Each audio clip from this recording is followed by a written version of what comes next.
Hello, and welcome to the How I Tested That podcast. I'm your host, David J. Bland. I'm an author and advisor, and I'm fascinated with testing early stage ideas. I've helped companies all around the world, and in this podcast, I connect with entrepreneurs and innovators who had the courage to test their ideas with real people in the market, with sometimes surprising results. Please join us as we explore the ups and downs of experimentation together. In this episode, we interview Dr. Micheal Neal. He is the founder of Build My Team, a hiring service for private practices. We explore the rigorous testing of his innovative hiring process, from the initial missteps to the breakthrough system that accurately matches the candidate's natural strengths with the job requirements. In this conversation, I learned a lot about psychometric assessments and the surprising insights that Dr. Micheal gained along the way. This episode is a must listen for anyone interested in improving their hiring practices through data-driven testing and iteration. Enjoy. Welcome to the podcast, Dr. Micheal. I'm excited to be here, David. This is fantastic. Thanks so much for having me. I'm so excited that you're on here. We can talk about all the cool stuff that you've done with hiring and team building over the years, but I would love for you to share some of your background and history with our listeners so they can get to know you a bit better. Well, where would you like me to start? I mean, I was born at a very early age, David, so. So maybe coming out of school, what you studied for and how that transitioned, and maybe it even influences what you're working on today. Yeah, absolutely.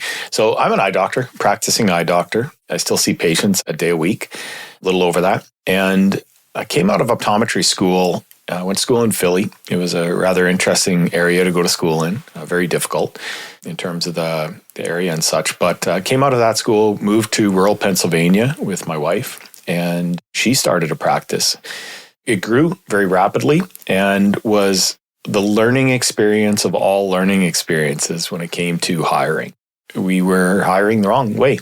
We were doing things like, this is a podcast, of course, about testing, but it's also process, I would imagine, and the systems that you have to test. And ours were backwards, upside down, and inside out.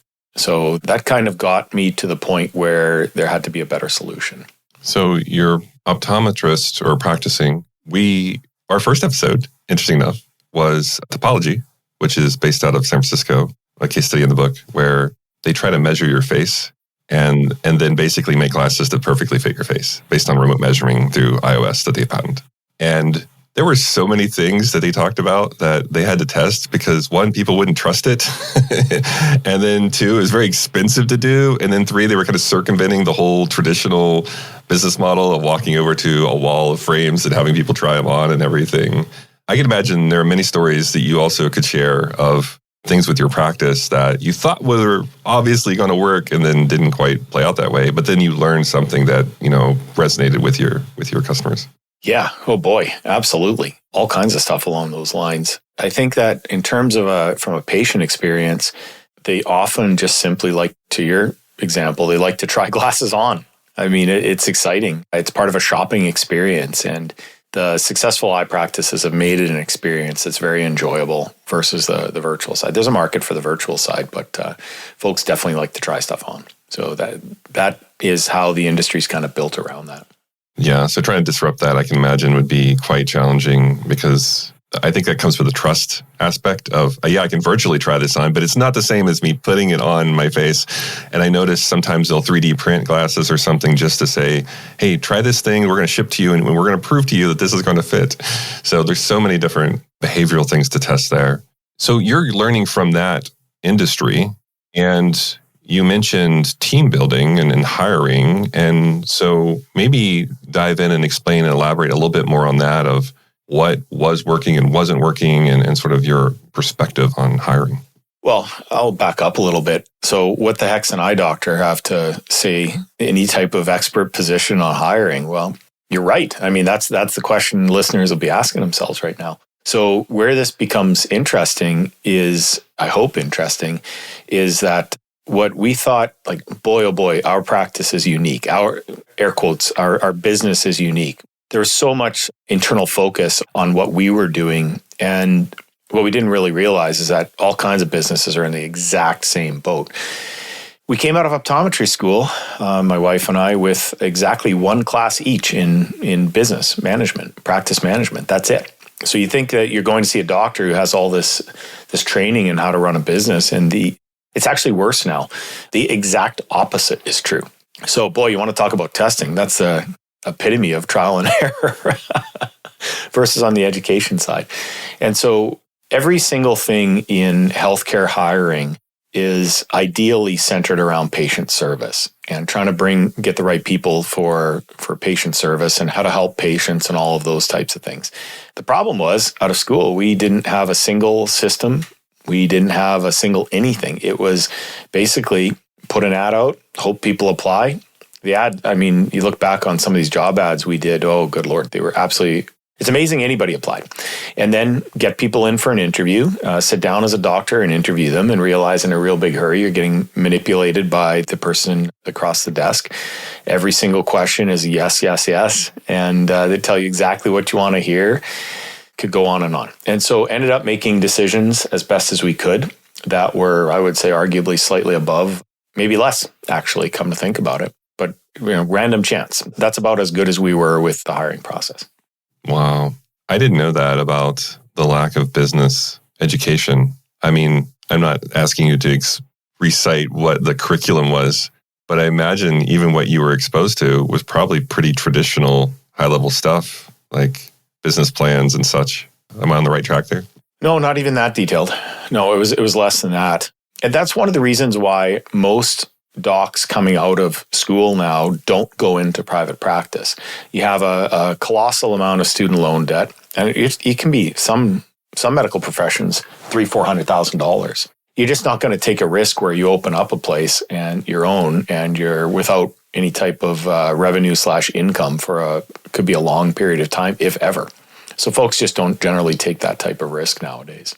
Wow, I wasn't aware of that either. So really not even a business modeling or business plan type education, just a really, really high level of here's what a business is and kind of good luck, it sounds like.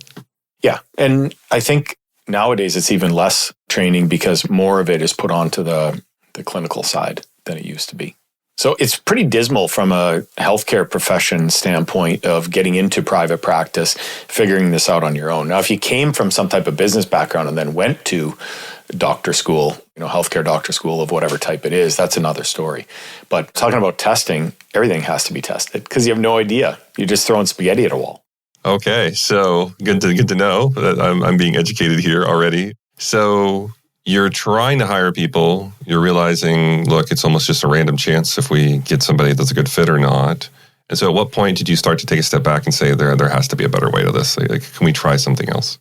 Well, too bad we're not on video because you'd see, I pulled all my hair out. That was basically the period of time where, it was bad. All joking aside, it was awful, horrendous, catastrophic.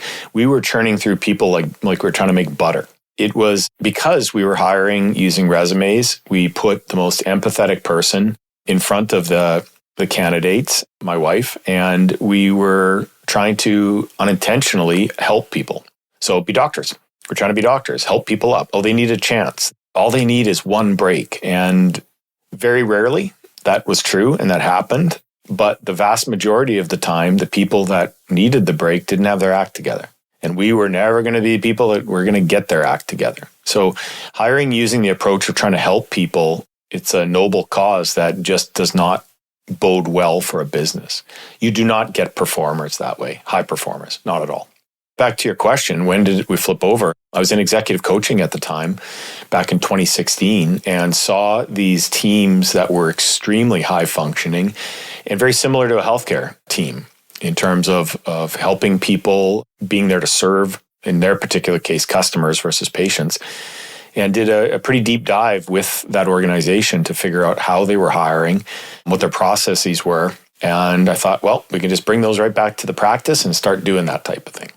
Okay. So it seems like through executive coaching, you're able to see how things are modeled. Yes. And I think the challenge I see with some of the companies I coach is that we'll see something like this, maybe from another company, and we'll think, oh, we can do that here. And the mistake I see sometimes is, well, we just copy the practices, the little tactics that they're doing, and we often don't take time to understand the why of what they're doing and the principles behind it and the culture they have. And then when we bring all these practices over, it fails because, shockingly enough, we didn't understand the why and we didn't understand how it would, apply to us. So I'm not saying that you fell into that trap, but, explain your thought process of doing that, because that is a real trap I see that a lot of the companies I coach fall into. Well, again, because we don't have video, you can't see that David has a crystal ball in front of him right here. That's exactly what happened in the practice.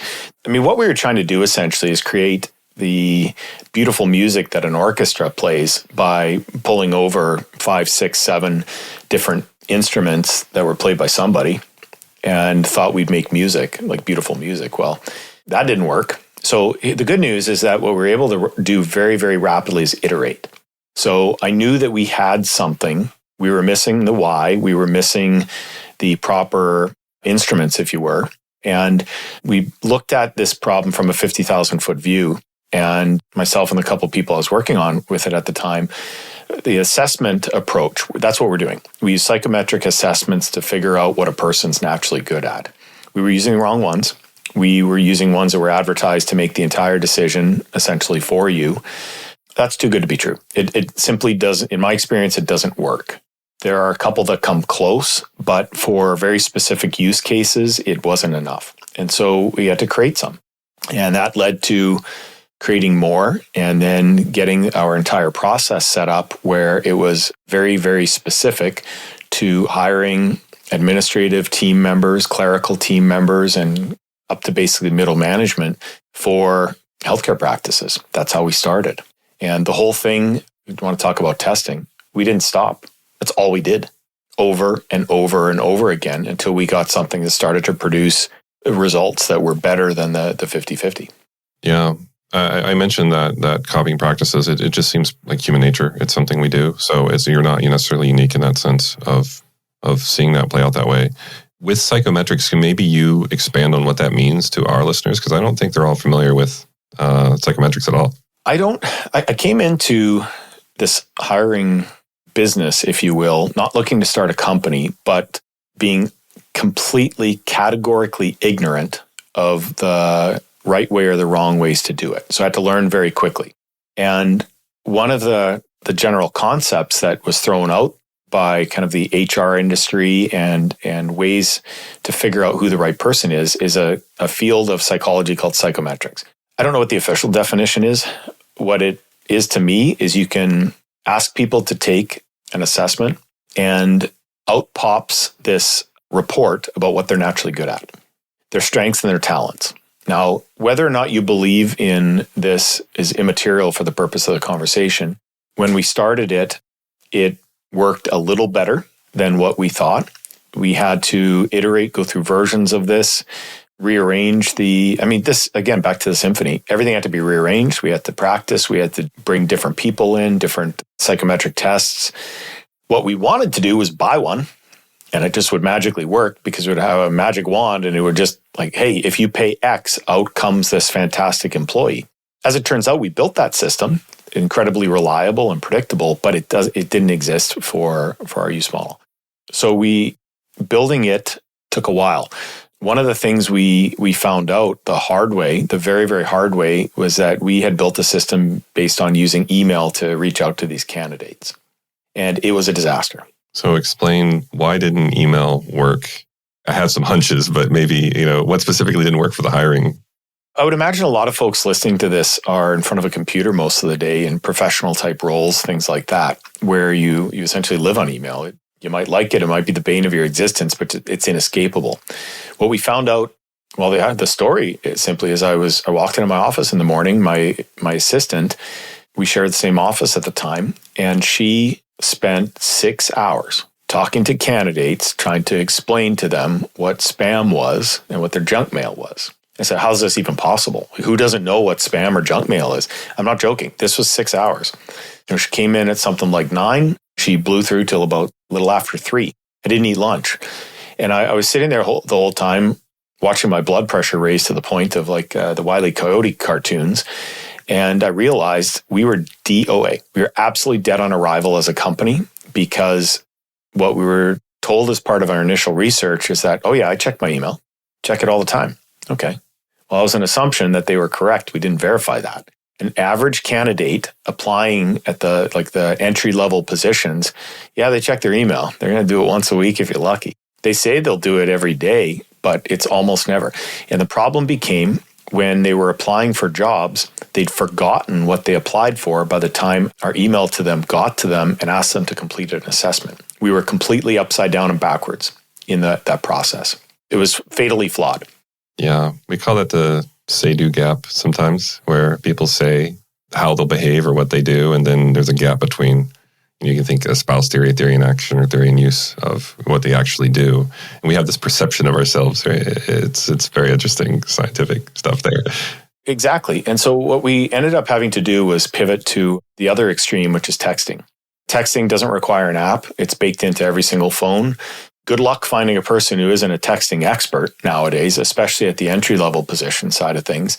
And when I say it doesn't require an app, there's no gatekeepers at all. Like, you don't have to pay the Apple tax or you have to get them to download an app. It doesn't work that way. It just works. It up and works.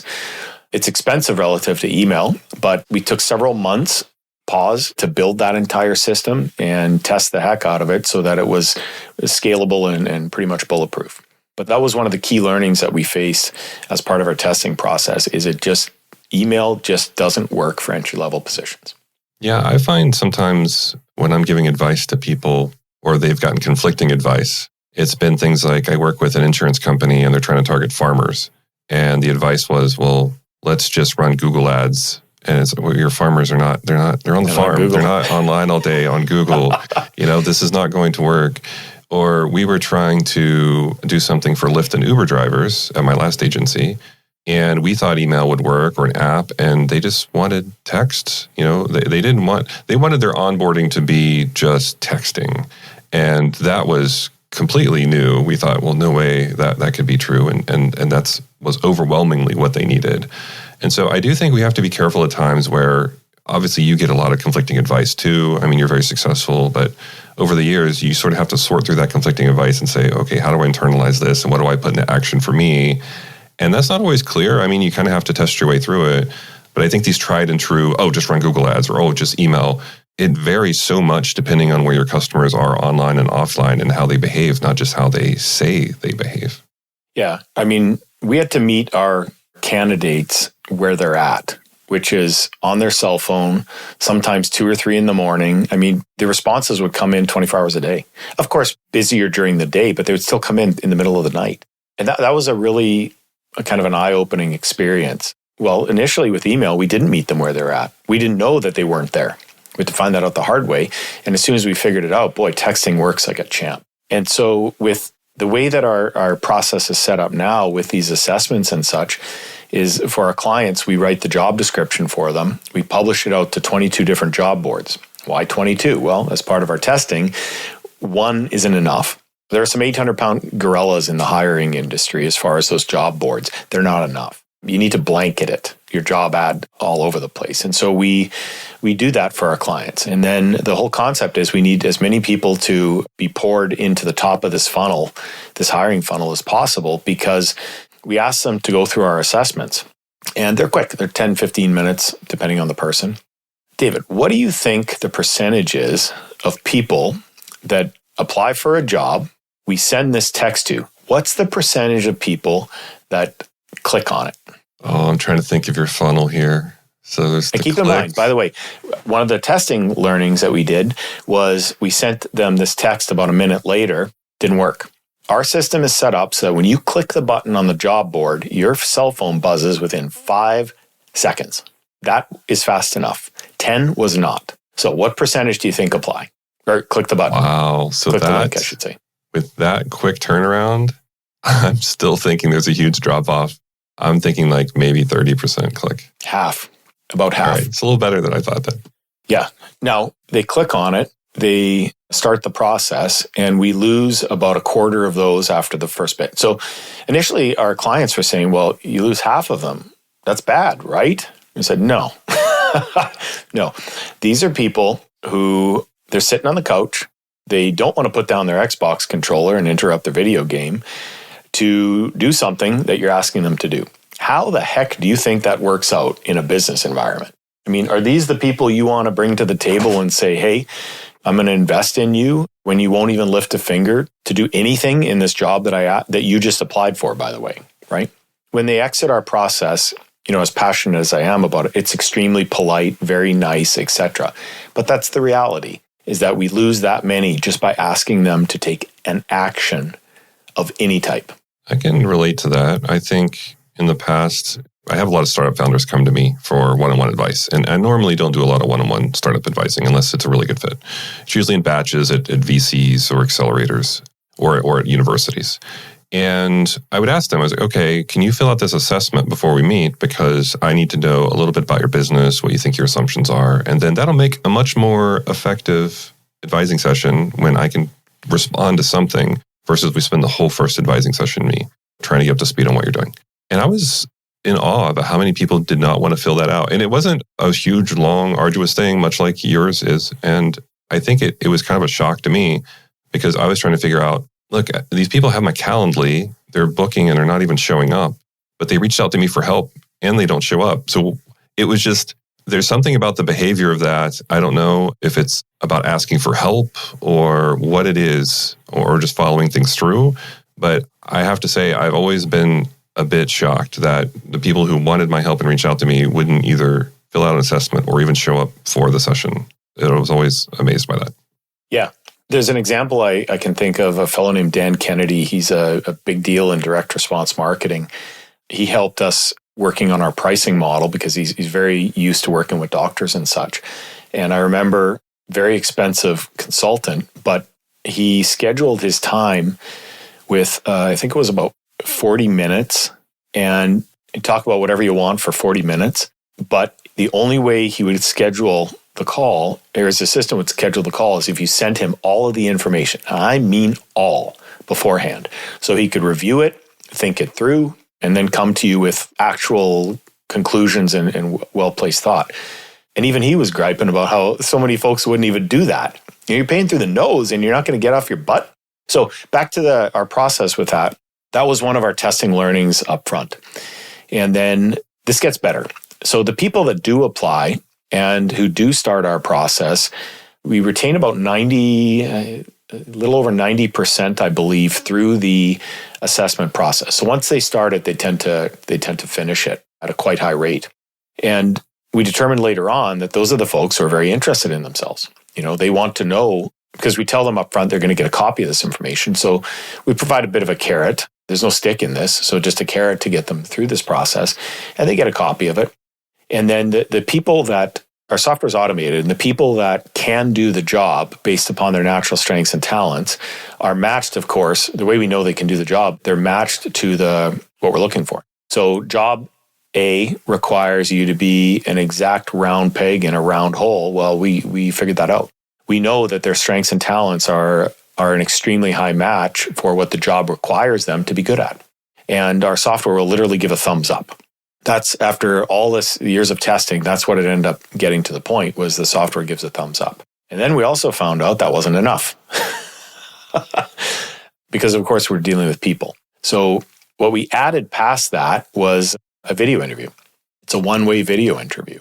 They're sent this video interview. The 10 questions are the same for everybody. We get these responses back, and only our team reviews these video interviews. So there's a reason why, I'll tell you about in a sec. But we're not looking for necessarily what their answers are. That's the 20%, if you will. The 80% is how they answer the question. We're looking for intangibles at that point. And when you look at these we have folks who look at these all day long. When you look at these day after day after day, it's very, very easy to pick the people that will work out well for our clients. It doesn't matter what they look like. Keep in mind, through the automation process, we don't even know if they're male or female. We don't know if they're green, pink, purple, doesn't matter. If they have horns on their head, none of that matters. When you do this enough, all you're looking for are performers, high-performing people. And they stand out like Vegas neon. It's that easy. That's very, very interesting. So through testing, you're able to find this really great fit and this great match through the whole point of the process. Mm-hmm. And what I like about this is this was a real need that you experienced personally. This wasn't born out of reading a market research report or, going to a focus group or something. Like, this is something that you personally struggled with, and you thought, well, there have to be other people also struggling with this if we are. And you tried your own solutions and you iterated through that, and made some missteps along the way, which we all do. But you got to finally, you iterated and tested something that works. And I'm sure there's more iteration to be done even after our episode today. But we kind of use this model we talk about where it's like, do you have the problem? Are you aware of it? Or are you actively seeking a solution? And then even beyond that, have you built your own solution? And I don't know if you've ever calculated in the back of your head how much money and time you spent building that, but I imagine it's a significant amount because the problem was that urgent and pressing for you. Yes. Now, the good news is that we put the problem to bed. If we never make a change in our software or system, it's still solving the problem for our clients at about a 97% certainty level. So when we find these people, not only are they a great fit, but they tend to stay at a much, much higher level. It's easy. They're showing up for work each day, being asked to be themselves, not somebody else, not pretending, none of those things.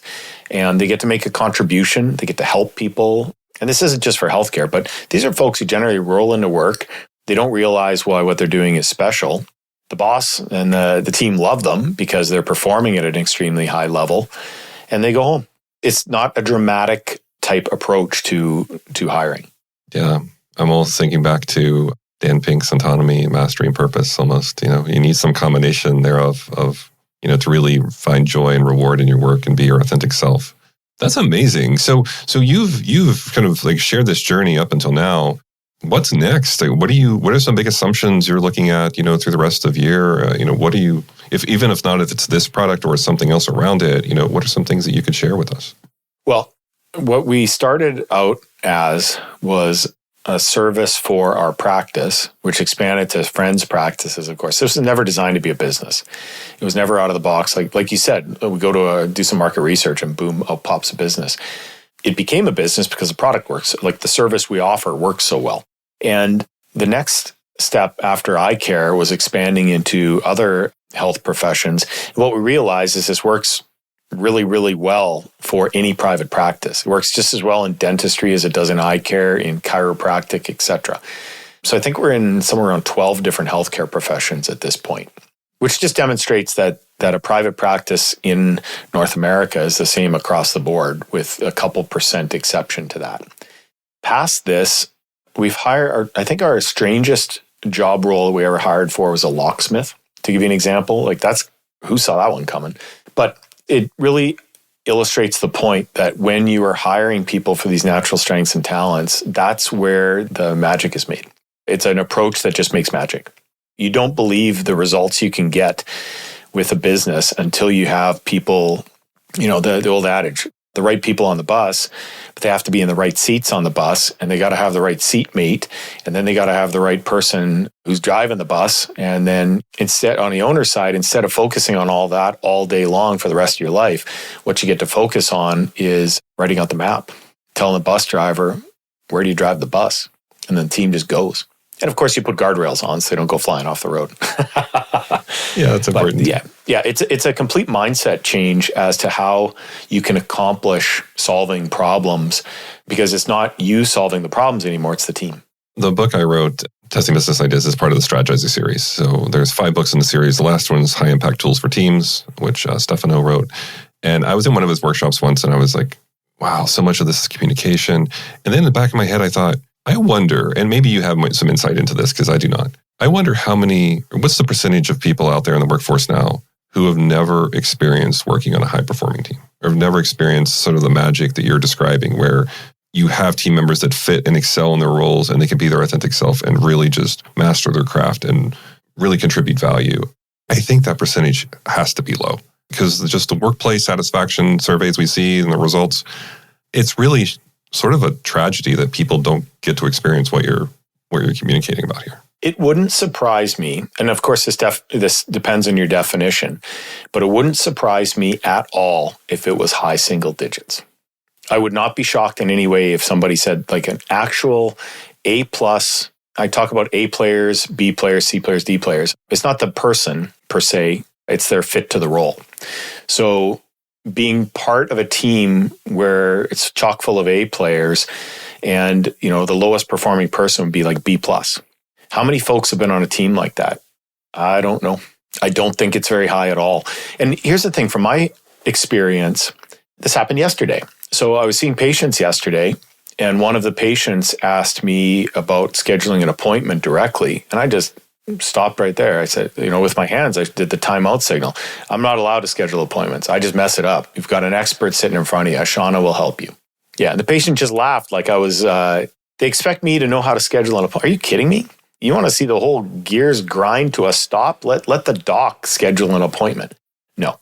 Yeah, that happened yesterday. That's how recent that was. So when you get these really high performing teams, you got to let them do their job, right? Like, I have a friend who, I can't describe him too closely here, but he is a capital B billionaire, extraordinarily successful in a very narrow field in the world. And he describes his job as a CEO doing very little. He gets on the phone each day. He talks to the key team members. He asks them what they need, and he gets it for them. I was like, what else do you do? He's like, not much else. That's the job. I was like, what do you mean? He has a team that they're such high performers, he doesn't have to deal with much of anything else. Yeah. I was just thinking back in my career, and there may be one or two instances where I could say, oh, I had this pretty magical experience with a team. And what's interesting to me is that was over 10 years ago. I'm 15 probably at this point, or maybe going to 20. I don't know. It's all blur in my career. But when I talk to people who were a part of that team later, I still reconnect with them. It's amazing to hear them talk about that experience and how they've not been able to find it again. And they're almost seeking that experience again and again and just failing to find it in other endeavors. I watched a podcast with Jocko Willink and Simon Sinek, I believe it was. And they had a very interesting discussion. Jocko, he talked about his time in the Navy SEALs. Oh yeah, Jocko's ex-SEAL. I've seen some of his stuff. Yeah. And it just revolved, not what they did for a living, not the outcomes, because of course you can't talk about that, but he just had no interest in it. It was all teams, the team. And what I've heard from these folks over and over again, they would give anything to be back on the team. Like when they have to leave the team, it's almost like they're excommunicated. Not necessarily, well, sometimes intentionally, but not necessarily. It's just they miss it so much. It's their gets them up in the morning before they're supposed to get up. They go to bed after they're supposed to go to bed. Their entire life revolves around this. It's it's completely cohesive at that level. How many folks have experienced something like that? And maybe we don't have to compare teams to Navy SEAL teams or other, you know what I mean? Okay, a little bit of maybe that ceiling's a wee bit too high. But you bring it back down to regular business reality. How many folks go home and say, I can't wait, to help my team out tomorrow? Yeah. Or the A players would be like, they're not even going to say that because they're constantly helping their team. Yeah. It's just fascinating. And your world of just unpacking, the psychometrics and building something over time to help solve for this very specific issue. It's really impressive. So we could talk about this all day, but I know there's people listening and they're struggling with hiring and they're struggling with finding a process for them. So if they've loved what they've heard today and they want to reach out to you, what's the best way for them to get a hold of you? Yeah, by all means. Thank you. Simply to go to buildmyteam.com, www.buildmyteam.com. You schedule a consultation with one of our team members and just start spilling the beans.